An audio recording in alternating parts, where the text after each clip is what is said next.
नमस्कार, मैं हूं रोहित मेड़ा। आप देख रहे हो जोहार न्यूज़।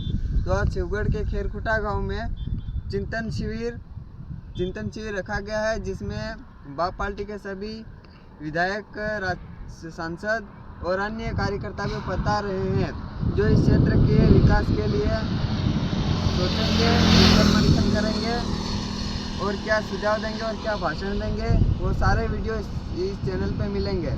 तो आप इस चैनल को सब्सक्राइब कर देना और वीडियो को लाइक कर देना।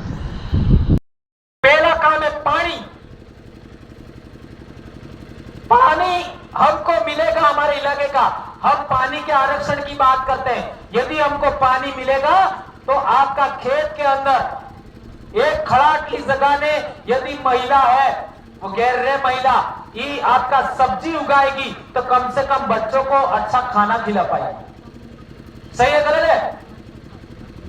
तो पानी है, वो पानी हमको मिलना चाहिए। ये हमारा पहला लड़ाई है, नंबर 1। इसलिए भाई उमेश ने भी बताया कि हमारा कम से कम एमएलए को हमने दे रखा है, इनको एक तरीके से नियम बना के दे दिया कि 1 करोड़ रुपया आपको जो बजट मिलता है उसमें आपको 1 करोड़ रुपया आपके इलाके में कुएं बनाने के लिए और जिन निकटों में पानी नहीं रहता है, जो तालाब फूट गए, इन पर आपको खर्च करना है 1 साल में। यह हमने हमारे एमएलए को कहा है। क्या यह आपके इलाके में होना चाहिए? यदि ऐसा होता है तो कितना समाज का भला होगा आप लोग सोच सकते हो। इस तरीके की हम लोग व्यवस्था बना रहे। एक और बात, हमारे इलाके में कहावत है कि गमेती ने मोतरी दीवो दे बड़े कई समझ में आपजू गमेती ने दीवे गमेती ने मोतरी दीवा नहीं बड़े भगोरा जी समझ में आपजू भगोरा जी समझ में आपजू। देखो मैंने जो शब्द कहे शब्दार्थ समझ में आया, लेकिन उसके पीछे मंतव्य शायद समझ में नहीं आया होगा। शब्दार्थ समझ गए होंगे। हमारे समाज के लोग जो बोलते थे उसका वास्तविक अर्थ वह नहीं था। अर्थ दूसरा होता है, कोडिंग होती है, कोडिंग पे बोलते हैं। या आप लोगों ने देखा होगा, आपके इलाके में भी चलता है। इसका कहने का मतलब यह है कि जो बड़ा आदमी होता है, जो बड़ा लीडर होता है, जो बड़ा पदाधिकारी होता है, उसके कहने से ही काम नहीं होता है। ये मैं अपने आप को कह रहा हूं, समझ में आ गया? जब मैं अपने आप को कह रहा हूं तो वो आपके ऊपर भी लागू होता है। मेरे अकेले के कहने से कुछ नहीं होने वाला है। आप सबकी सहमति बनेगी तो होगा, यह है इसका कहने का मतलब। इसलिए हमारे पालों में क्या होता था कि गमेती लास्ट में बोलता था। पहले सब लोग बोल लेते अपनी अपनी बात कि इस कोई भी समस्या है, हमारे इधर तड़वी परंपरा है, वो भी इसी तरीके की। पहले कोई समस्या होती थी तो सारे पाल वालों को बुलाते थे। पाल यानी 12 फलों का गांव, बहुत बड़ा गांव, कम से कम 10 किलोमीटर रेडियस का इलाका। 10 किलोमीटर भी क्या ज्यादा होता है। तो एक पाल, आज की तारीख में पाल लेम्बरवाड़ा हमारा है, उसमें 12 से 13 पंचायतें हैं, इतना इलाका। तो सारे पाल की मीटिंग बुलाते थे।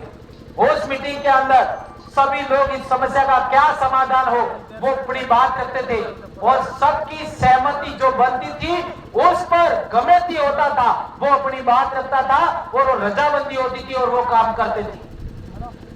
यह है तरीका और उस तरीके को एडॉप्ट करना है। यही हमारा बीसीसी का फार्मूला है, यही हमारा बीसीसी का फार्मूला है, यही हमारा डीसीसी का फार्मूला है। तो आप लोग डीसीसी, बीसीसी और बीसीसी बनाओगे कि नहीं बनाओगे, ये पहले तो बताओ। बनाएंगे। और पहला एक बात ध्यान रखना, जो लोग 4 साल तक चुनाव नहीं लड़ेंगे उससे ऐसे आदमी को डीसीसी प्रभारी बनाना है, नंबर 1। समझ में आ गया? 4 साल तो कम से कम चुनाव ना लड़े मिनिमम। और बीसीसी प्रभारी बनाने के लिए भी यही नियम है, 4 साल चुनाव नहीं लड़े। और बीसीसी भी प्रभारी वही बनेगा जो 4 साल चुनाव नहीं लड़ेगा। आए समझ में? ये हमारा फार्मूला है। तो मैं समझता हूं आज ही हमको वीसीसी प्रभारी आप सबका सहमति से किसी भी भाई का नाम आप लोग सजेस्ट करें तो हम लोग यहां इसका नाम सबके बीच में सार्वजनिक करके जाना चाहेंगे, ऐसा मैं कहना चाहता हूं। एक और बड़ी बात, आप लोगों ने देखा होगा कई लोगों ने लेटरबाजी किया यहां मध्य प्रदेश से हमारे इलाके में, क्या लाभ हुआ उससे?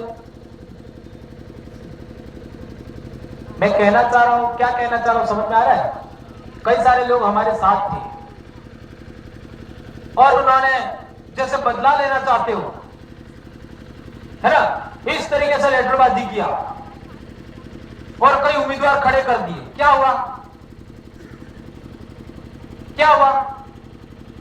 हम कौन लोग हैं? मुगल भी वापस गए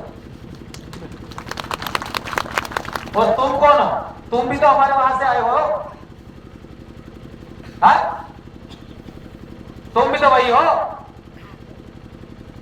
इसलिए मैं कहना चाहता हूं, अभी उदयपुर का मेरा भाषण सुन लेना।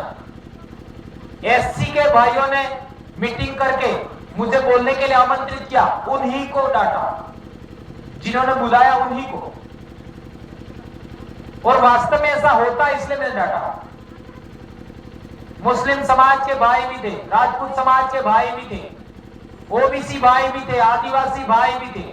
मैंने साफ और स्पष्ट कहा कि आदिवासी के नेतृत्व में काम करना है। आदिवासी क्षेत्र के अंदर, 5वीं अनुसूचित क्षेत्र के अंदर, अनुसूचित क्षेत्र के अंदर तो सबकी सुरक्षा होगी। बाकी तुम लोग चाहोगे कि आदिवासी तुम्हारे पीछे आए तो वो असंभव है, साफ और स्पष्ट कह दिया। और जो 5वीं अनुसूची का इलाका है, अनुसूचित क्षेत्र है, शेड्यूल्ड एरिया है, वहां पर हम किसी की लीडरशिप स्वीकार नहीं करेंगे। और मैं तो साफ कह देना चाहता हूं, भीलों के अलावा किसी की लीडरशिप भी नहीं स्वीकार करेंगे। जाओ, जो करना कर लो। साफ क्यों? 500 साल पहले तुम्हारा इतिहास बताओ। 500 साल पहले तुम अपने आप को बहुत सुरमा मानते हो ना। भील का इतिहास 1000 साल पहले मैं बात करूंगा, 2000 साल पहले मैं बात करूंगा, मैं बताऊंगा। आप अपने समाज का इतिहास 500 साल पहले बता दो, फिर बात करो। इसलिए मैं मध्य प्रदेश में अक्सर बोलता हूं कि टंटिया भील को तो मानते हैं, लेकिन भील के नाम पर लोगों को एलर्जी है। सही कह रहे हो, गलत कह रहे हो? साफ और स्पष्ट। इसलिए हमारे कई लोग कहते हैं कि तुम भील प्रदेश नाम क्यों रखते हैं?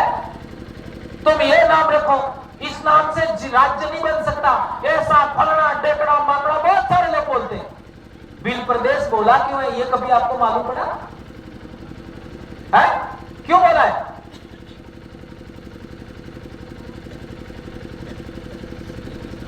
जनवरी 2011 सुप्रीम कोर्ट ने बोला कि भील भारत का इंडिजिनस पीपल है। मैंने थोड़ी बोला, सुप्रीम कोर्ट ने बोला 2011 में।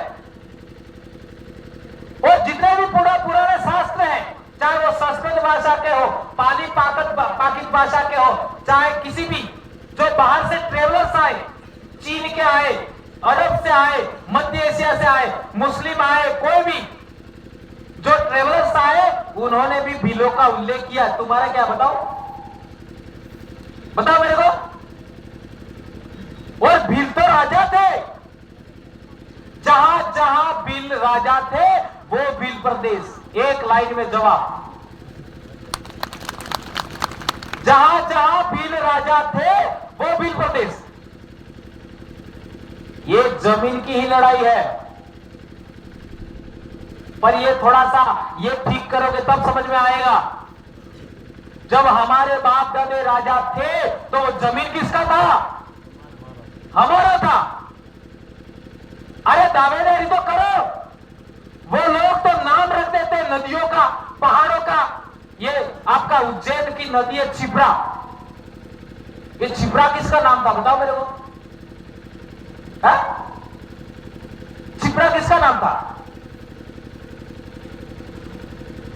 किसी को मालूम नहीं है, एक आदमी को। अब उज्जैन में राजा कौन था? तो हमारे बाप दादे राजा थे, तुम्हारे बाप दादे राजा थे, हम सबके बाप दादे राजा थे, हमारा बाप था।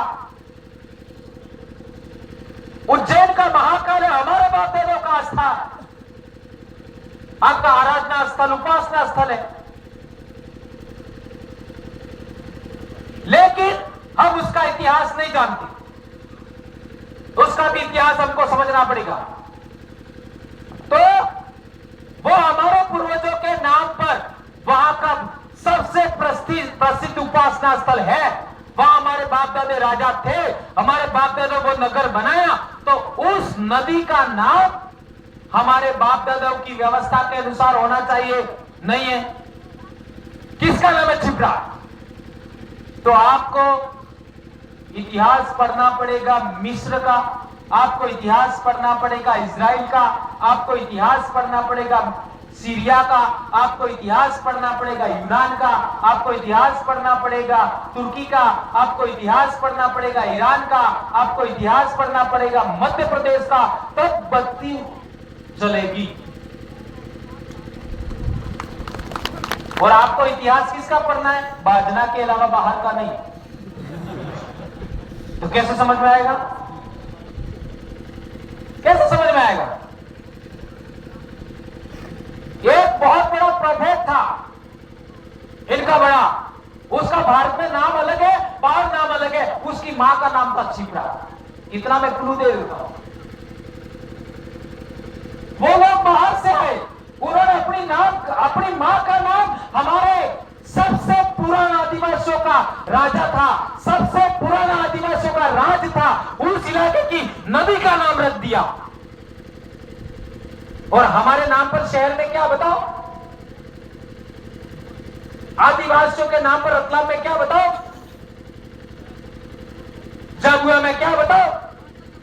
हमारे डूंगरपुर में क्या है? बांसवाड़ा में क्या है? अहमदाबाद में क्या है? जयपुर में क्या है?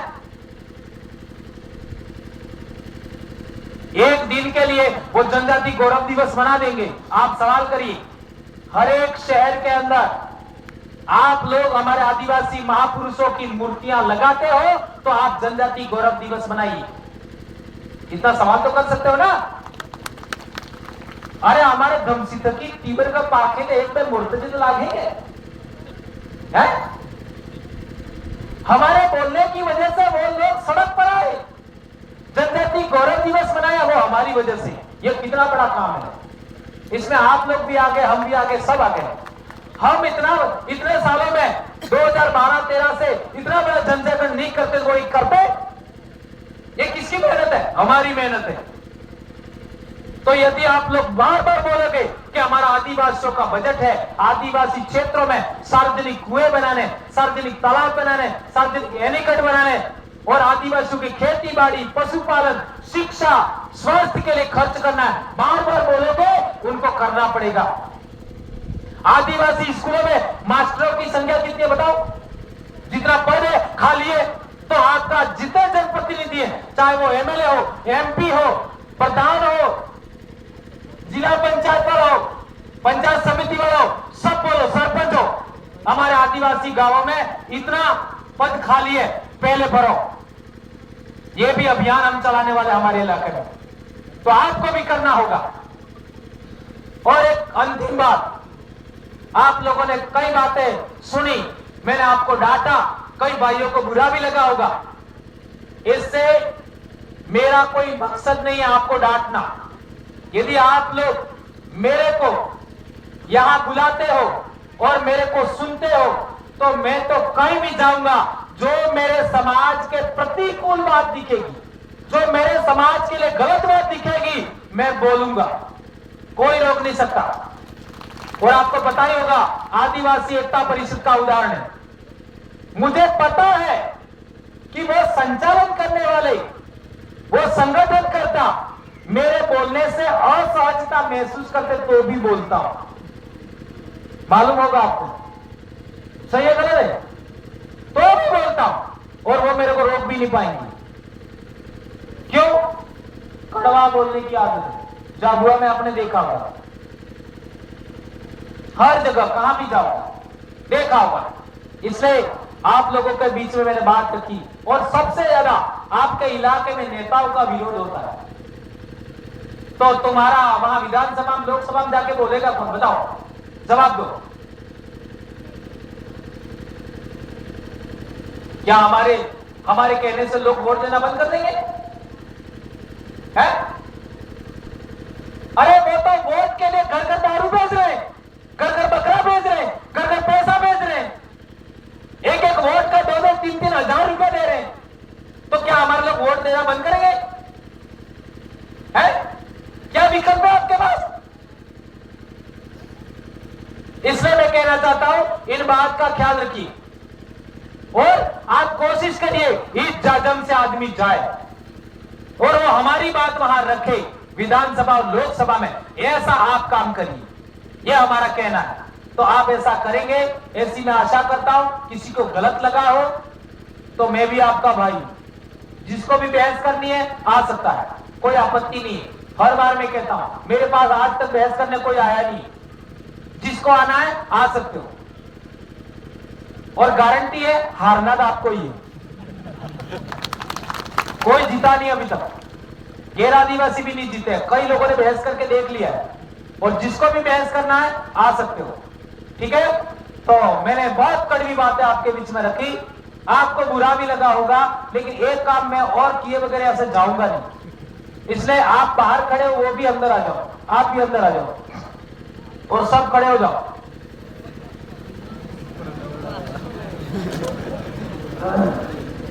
બેસણા વાહે તો અણને હાથો એમના પંડાલમાં બાપ દાદાનો આ જાજમે બાપ દાદાના ટેન્ટ હે અને આટે ઉભા રહો, આવું સાહેબ કાર્ય હજુ નહીં હોય એવી વાત હે ને બોલતા મને હાથે રખે આય आज આપજો आज ચાલુ કરો। बाहर खड़े हैं सभी साथियों से निवेदन है अंदर आ जाए, प्लीज आप चालू करो ना, जो एम थोड़ा मोरे में देखा बस। हाँ बात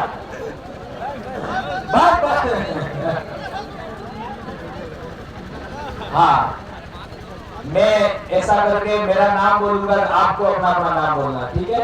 मैं ऐसा कोई गलत नहीं बोलूंगा आपको नुकसान हो, ठीक है? मैं भंवरलाल परमार आज 1 दिसंबर 2024 को अपने पूर्वजों बाप दादा मतारण जमीन आसमान सूरज चांद हवा पानी अन्न फल को साक्षी मानते हुए शपथ लेता हूँ कि आज के बाद दिन को दारू नहीं पीऊंगा और समाज की विवाह परंपरा लगन परंपरा को जीवित रखूंगा और बारिश के दिनों में बारिश बंद होने के समय तक यानी वाणी जवारा तक पूर्वजों द्वारा स्थापित किए गए प्रकृति पूजा के आयोजन संपन्न कराऊंगा, उसमें भागीदारी निभाऊंगा, पर संस्कृति पर धर्म की रूढ़ियां प्रथाओं विश्वासों से बाहर निकलकर आदिवासी संस्कृति आदिवासी रूढ़ी प्रथा आदिवासी पूजा पद्धति आदिवासी विवाह पद्धति को सर्वोपरि मानते हुए आदिवासी जाजम को सर्वोच्च मानते हुए आम सहमति से काम करूंगा, काम कराऊंगा और समाज के लिए अपने आप को जिंदा रखने की सोच का पालन करूंगा। धन्यवाद, जय जोहार। सभी एससी के भाइयों ने मीटिंग करके मुझे बोलने के लिए आमंत्रित किया, उन्हीं को डांटा। हो या दूसरे जिले का हो, अगर आदिवासी के ऊपर कोई अत्याचार करेगा, चाहे सत्ताधारी पार्टी का हो, उसको छोड़ेंगे नहीं। कानून का पालन करवा के जेल के अंदर डलवाएंगे। बहुत बहुत धन्यवाद।